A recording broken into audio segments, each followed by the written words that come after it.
센터입니다. 저는 2010년부터 치매 안심센터에서 근무를 했는데요. 저도 이 PDF 자료 보여드리도록 하겠습니다. 현장에 있으면서 이런 질문들을 상담할 때 굉장히 많이 받아요. 치매센터에 있으면서 제일 많이 하는 일이 이제 전화 상담하고 대면 상담이거든요. 저희들이 이제 제일 많이 또 하는 것 중에 하나가 치매 선별검사입니다. 그 선별검사 하기 전에 여러 가지 이제 상담도 많이 받고 전화로 문의도 많이 받는데, 제가 처음 근무를 했던 2010년과 지금 2025년을 비교를 하면은 그때는 전화가 하루에 10통도 잘 안 왔던 것 같아요. 대면도 그렇게 많이 안 하고. 근데 지금은 하루에 뭐 50통, 100통 이상은 옵니다. 최소. 그래서 정말 하루 종일 전화가 끝나요. 그래서 저희들이 아예 단번제를 해가지고 전화 단번인 날에는 그냥 일 못한 상담은, 그것도 일인 일이지만 전화만 받다가 끝나요. 그래서 근데 이 전화를 받기는 받는데 여쭤보시는 게 거의 나중에는 비슷하더라고요. 치매 검사 받으려면 어떻게 하나, 이런 당연한 것부터 치매 예방약이라고 뭐 파는데 그거 사 먹어도 돼요, 이런 것도 물어보시고, 치매 진단 받으면 뭐부터 해야 되는지, 그 집에 치매 환자 있으면 나라에서 사람 보내준다는데 뭐 보내줘요, 뭐 돈은 얼마나 줘요, 이런 것도 물어보시고, 그리고 사람이 아니라 그 전문가인 요양보호사라는 건데 우리 장기요양 등급 그게 뭔데요, 이렇게부터 이제 시작이 되는 거죠. 그럼 장기요양 등급 청구부터 이런 거를 이제 다 상담을 해야 되는데, 장기요양보험제도가 2007년부터 이미 시행은 됐지만 사람들이 잘 모릅니다. 아는 분들도 있지만 잘 모릅니다. 그리고 어디 가서 상담을 받아야 되는지 잘 몰라요. 그래서 간혹 직원분들 중에는 이제 1577에 1000번이라고 건강보험공단 전화번호를 알려드리는 분들이 제일 많은데, 거기 전화하면 그러면 전화로 신청이 되느냐? 일단 장기요양보험은 전화로 신청이 안 돼요. 방문하거나 팩스로 내거나 인터넷이거나 어플이거나 이런 방법밖에 안 되다 보니까 어르신들은 애초에 이 방법 자체를 불편해하고 있고 들어도 잘 모르겠다라는 거죠. 그래서 누군가가 중간에 좀 설계를 해줬으면 좋겠고, 서로 돌봄 비용은 도대체 얼마나 내는지 그 관계기관에다가 물어보면, 자, 당신의 1등급이기 때문에 당신은 얼마 정도의 수가를 쓸 수 있고, 수가기 때문에 이게 비급여고 너무 어려운 말을 해요. 근데 보호자님들은 딱 하나 듣고 싶어 하더라고요. 그래서 한 달에 얼마가 들어가는데요, 요거를 들어보고 싶어 해서 좀 그런 걸 좀 쉽게 얘기해 줄 수 있는 방법은 없는지. 나중에 이제 요즘에 제일 많이 하는 것들은 부모님이 치매로 요양원에 가셨는데 부모님 명의로 된 집이 지금 놀아요. 이거 좀 어떻게, 내가 자녀니까 나중에 어차피 부모님한테 제가 받게 될 건데 제가 뭐 대신 좀 팔면 안 될까요? 그러면은 안 되죠. 안 돼요가 아니라 할 수는 없을 거예요. 네. 근데 이런 것들, 그리고 뭐 예금이 묶여 있는데 이거 어떻게 해야 되는지, 아까 방금 이영종 소장님께서 말씀해 주신 것들이 치매 안심센터에 전화가 굉장히 이런 질문들이 많이 옵니다. 근데 대부분의 직원들은 대응을 잘 어려워하죠. 왜냐하면은 학교에서도 안 알려주고 현장에서도 이게 정형화된 질문이 없다 보니까, 그래서 이런 거에 대해서 좀 어떻게 해야 될까를 고민을 계속 예전부터 좀 하게 됐습니다. 이거는 이제 이런 고민을 하던 와중에 지금 이제 뉴스에서는 초고령 사회다 보다 계속 나와요. 그래서 앞으로 치매 인구가 늘어날 거고요. 65세 이상 10명 중에 1명인데 더 늘어날 거고, 약도 나오고 여러 가지 나오지만 아직 완치할 수 있는 방법은 없구나. 이제 안 좋은 얘기들이 많이 나와요. 그래서 안 좋은 얘기 나오고 옆에 돌려보면 이제 홈쇼핑에서 여러 가지 이제 건강보조식품도 판매하고 있고, 또 건강식품 말고도 이제 채널 돌리다 보면 또 여러 가지 예방법이나 이런 걸 안내하고 있고. 근데 정작 중요한 그분들에게 어떤 지원을 해줘야 되는지 그 당사자 중심과 가족 중심에 관심은 없는 것 같습니다. 여기 왼쪽에 이 사진은 뭐냐면, 이게 다른 유튜브 채널에서 캡처한 사진인데, 저기가 이제 인도에서 인도의 사람들이 이제 요가 많이 하잖아요. 요가에 검토해가지고 요가를 이제 하고 있는데, 엄청난 스모그 사이에서 건강을 위해서 요가를 하고 있는 모습을 보고 미국 기자가 이게 도대체 뭐하는 짓인가, 기괴하다. 아니, 스모그가 있으면 나오지 않고 집에 있는 게 오히려 더 건강을 챙기는 거일 텐데, 스모그 사이에서 건강을 챙긴다고 요가를 하는 모습이 이게 뭐 하는 짓이냐 하면서 기괴하다 이러면서 이제 사진을 찍은 모습으로 이제 올라왔는데, 저는 지금의 시스템이나 아니면은 이 현재 우리나라의 모습이 그런 게 아닌가 싶어요. 계속 고령 인구는 늘어나고 있고 치매 인구도 늘어나고 있고 현장에서는 너무 여러 가지 일이 있는데, 그런데 정작 크게 관심은 없다. 그래서 아무도 왜 관심이 없지? 그런 생각을 하게 됐습니다. 그래서 오늘의 주제로 제가 삼은 거는 이제 치매가 있어도 괜찮기 위해서는 에 대해서 이제 제가 지금까지의 고민과 해갖고 좀 나름대로의 답을 찾아봤는데요. 우리들은 이제 치매에 대해서 정말 고민이 많습니다. 그리고 고민이 많거나 혹은 심지어 우리 가족에게 혹은 나에게는 이런 일이 있지 않을 거다라는 이제 막연한 믿음을 가지고 있어요. 그래서 심지어 어떤 어르신은 우리 조상대대로 치매가 없었기 때문에 우리 가문에 치매가 있을 수 없다라고 이제 말씀을 하기도 하십니다. 네, 그래서 저는 이제 그런 치매로 진단받은 환자와 그 가족에 대한 돌봄에 대한 컨설팅은 도대체 누가 개입해야 되고 누가 전적으로 책임해주고 누가 처음부터 끝까지 하나부터 열까지 다 설명을 해줄 수 있는지, 그런 기관은 어디고 그런 전문가는 도대체 어디인지. 인터넷에 정보가 너무 많고 공공기관은 사람들이 생각했을 때 전문성이 없어 보이고, 민간기관은 돈을 받는다 그러니까 사람들은 공공기관을 가고 싶은데 공공기관은 특별하게 그런 전문성이 있어 보이진 않고, 이런 상황에서 치매를 돌보면 안심하고 상담할 수 있는 곳이 있을까라는 고민을 이제 항상 하다가 블로그에 제가 쓴 거를 넣어놨습니다. 그래서 치매가 있어도 괜찮기 위해서는 우리들은 이제 아프면은 병원에 있는 의사 선생님을 찾아갑니다. 어디가 아프면 이거에 대해서 수술을 잘하는 의사, 어디는 이제 약국에 있는 약사에게, 그리고 무슨 이제 억울한 일이 생기면 경찰서에 있는 경찰 아니면은 이제 법원 변호사 이런 데 찾아가는데, 치매가 있는 환자와 가족의 돌봄은 도대체 어디에서 받을 수 있는지, 그리고 내가 아직 집에서 살아갈 수 있는데 이런 조금 약간의 이제 돌봄이 필요한 보조적인 돌봄을 받을 수 없다 보니까 그럼 무조건 요양원으로만 가야 되는 것이냐. 요양원이 나쁜 곳은 아니지만 내가 요양원에 간다고 했을 때 내가 나올 수 있다라는 보장은 있는 것이냐. 누구에게 가야지 여기저기 헤매지 않고 전문가로서 종합적인 상황을 해결해 주나요? 이런 고민을 할 수밖에 없다. 네, 요거는 이제 제가 저는 늘 추천 도서를 드리는데 오늘 제 책도 추천하지만 이 책도 추천을 합니다. 만화책이에요. 저는 늘 만화책을 추천합니다. 왜냐하면 책은 지겨워서 안 보잖아요.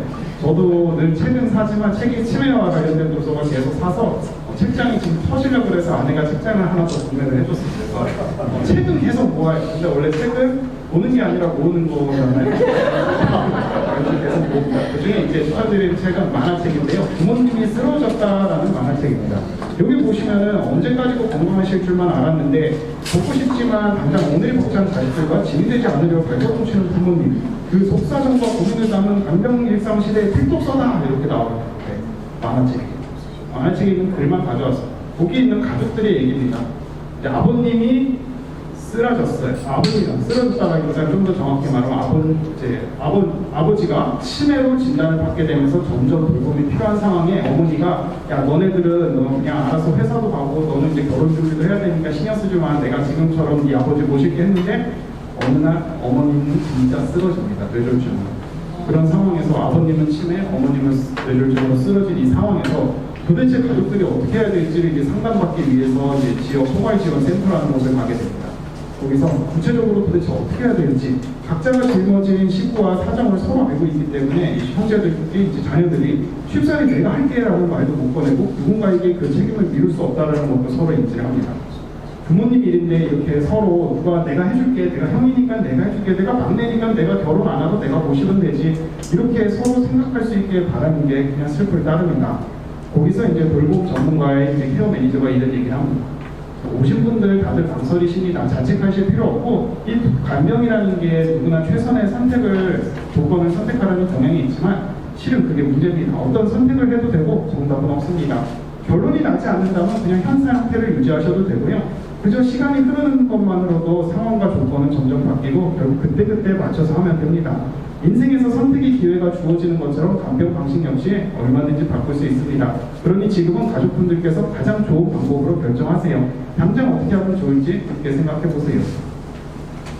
이렇게 할 수 있었던 것은 결국 돌봄 전문가를 우리가 언제 어디서 상담받을 수 있고 믿을 수 있다라는 그 전제 하에서는 이게 가능하다고 생각을 합니다. 근데 그런 사람을 만날 수 없다라는 상황이라고 하면은 가족들이 결정을 해야 되고, 그거에 대한 죄책감이라든지 그런 거에 대한 돌봄 부담이라든지 앞으로 장기적인 플랜 이런 것들도 가족이 세울 수밖에 없는데 그게 한계점이 부닥치게 됩니다.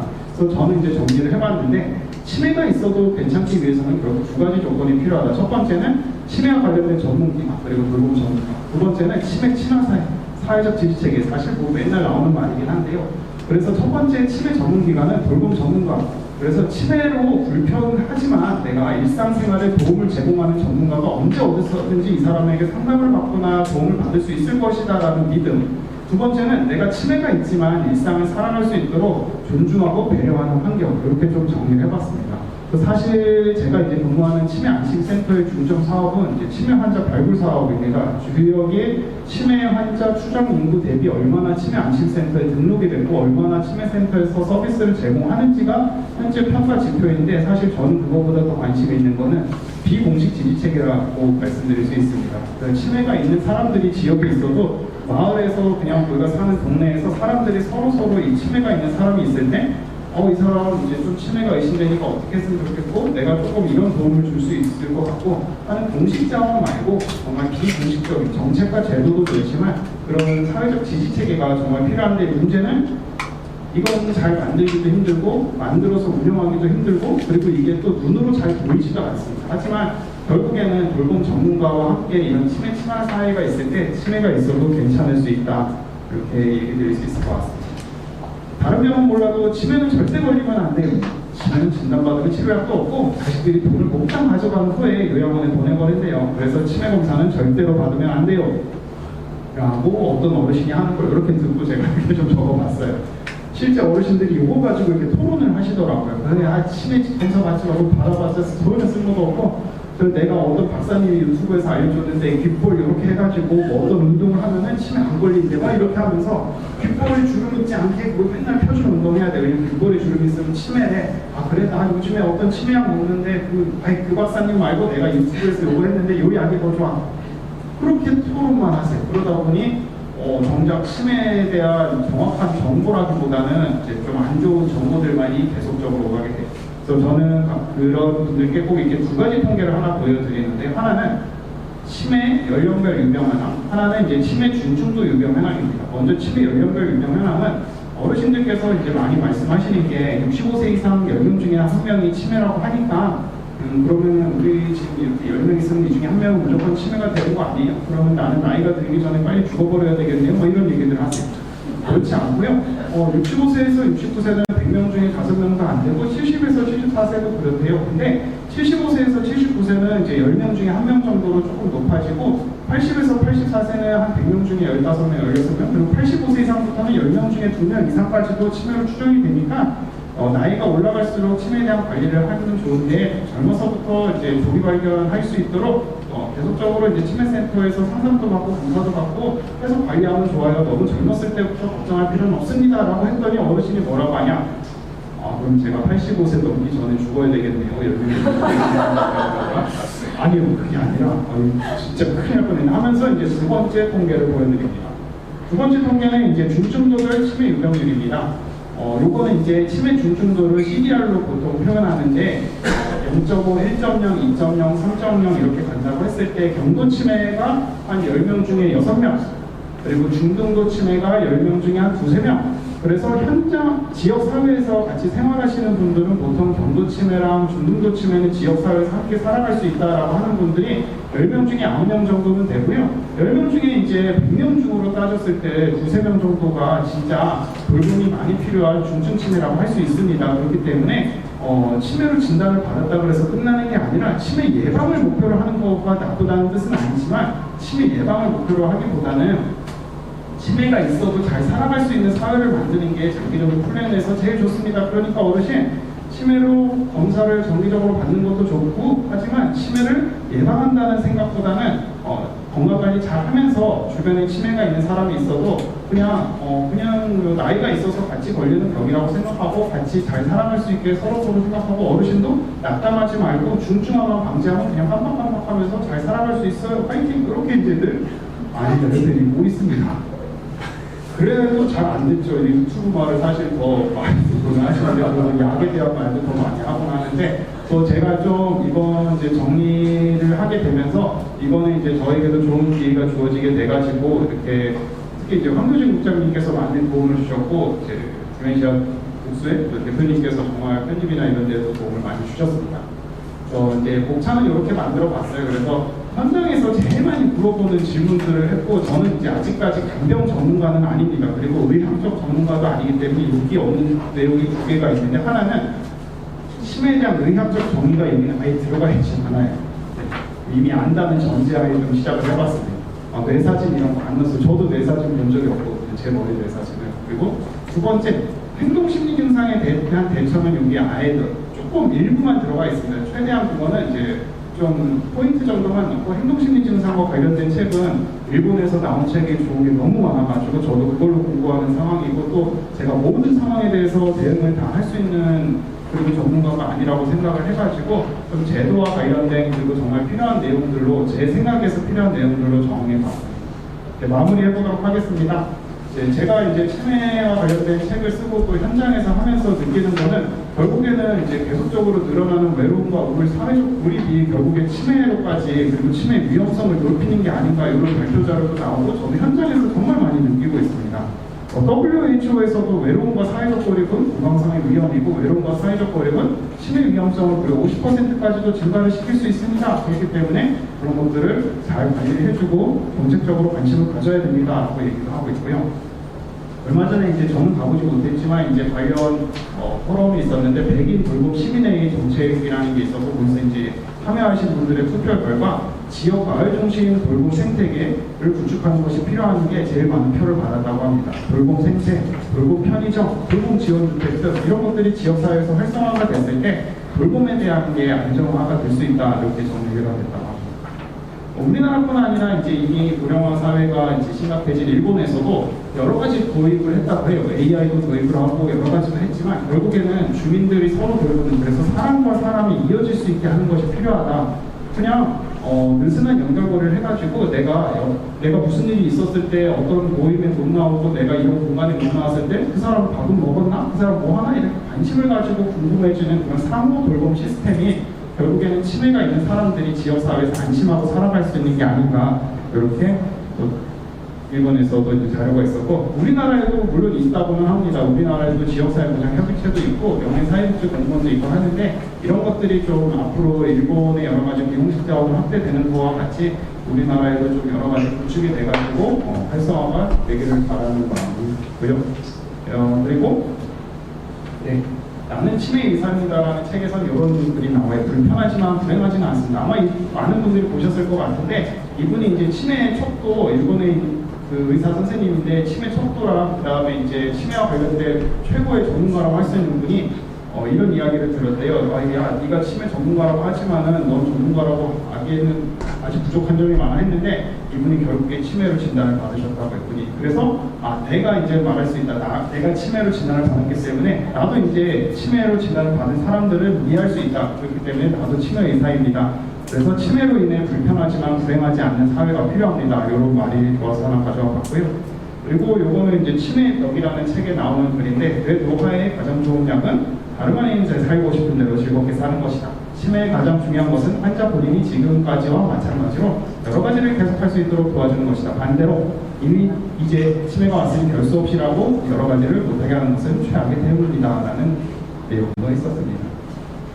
앞으로 이제 치매가 있어도 괜찮기 위해서는 이 앞에 보이는 여러 가지 이슈들이 다 해결은 돼야 되지만 한국이 앞으로 경험해야 될 이슈가 아닐까 싶습니다. 간병살인 이슈, 돌봄 서비스 질, 그리고 돌봄 불평등, 그리고 우연사회로 인한 지자체 책임 이슈, 그리고 앞으로 더 커질 실버 플라임 이슈, 그리고 고령자에게 집을 임대해주지 않는 그런 고령자 주거안정 정책에 대한 이슈, 그리고 상속과 의료분 이슈가 계속적으로 늘어났을 때 효도기약, 변호사, 사전 지시서 이런 것들이 이제 만들어져야 될 것이고 마지막으로 이제 돌봄 전문가가 부족하기 때문에 인간 중심을 알맞게 하는 케어 매니지먼트 이슈까지 이런 것들이 앞으로 좀 해결해야 될 과제라고 생각합니다.